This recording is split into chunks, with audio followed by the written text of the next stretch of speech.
case, all of this could have been put to a swift end, really, by anyone that was capable of doing their job and not playing politics and not sitting around and pretending like I'm capable of committing a violent crime when irrefutably I am not capable of committing a violent crime. But I think the frustrating thing for me is that I still have to be the one to, repeatedly publish about this and convey that, no, we don't get to sit around playing these stupid games. I'm not claiming that it's not okay. It is objectively not okay in any way, shape, or form. If anyone has any level of concern still about me or about, the set of situations I've been referring to, starting back in Austin, Texas, then you need to go on my YouTube channel, Voyager, VOYIIGUR, and check out Quick Summary 1. It's under the playlist ATX Investigation. That's an easy place to start, because the title of this stream, which is on YouTube, Facebook, and Twitch, and all three of which will be very public, as I've been saying over and over and over again, towards me this entire time.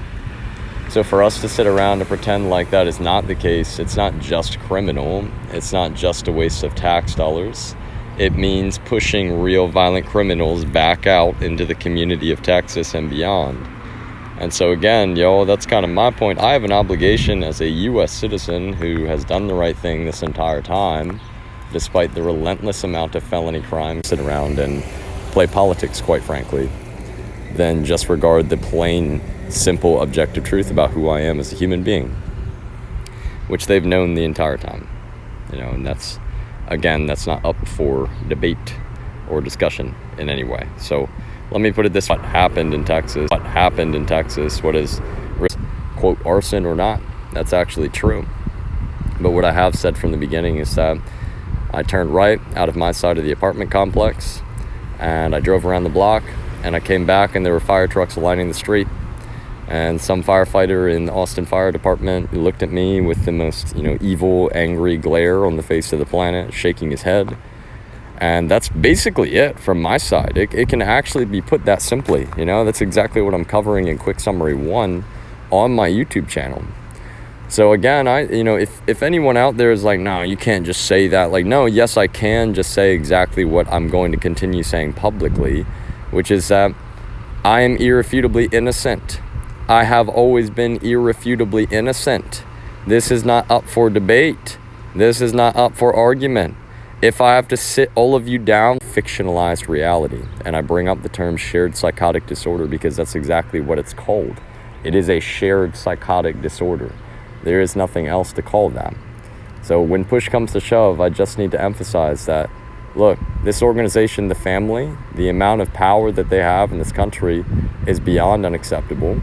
I've been publishing about the fact that they are a Russian intelligence operation. And really, there's a reason that there's more than a few people involved in deeply corrupted, protection from abuse order that was filed in a Delaware family court, where my father in his own handwriting wrote things that were objectively fraudulent, claiming that they were statements made by my grandmother, Harriet Schreckengast, which is something else that I will be publicizing about over and over and over and over again. It's not okay. It's absolutely not okay. And I will not just educate myself to the fullest, extent of my ability, as much as necessary in terms of the law involved here. But I will continue using technology in a productive manner to convey this objective truth. My own family is playing games that they do not even understand. They know better. They know that I'm a good person. They know that I'm a calm, collected, peaceful human being.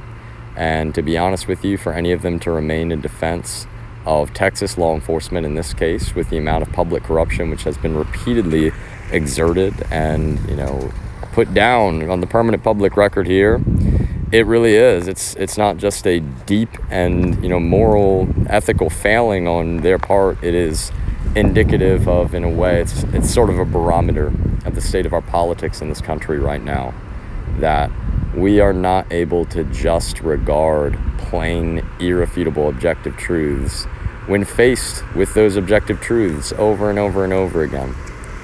So for me, I've got a lot more to say. You can go through my YouTube, channel. There's a reason that a lot of this is all mixed together. Some of it, though, it's going to go right to the heart of the matter here.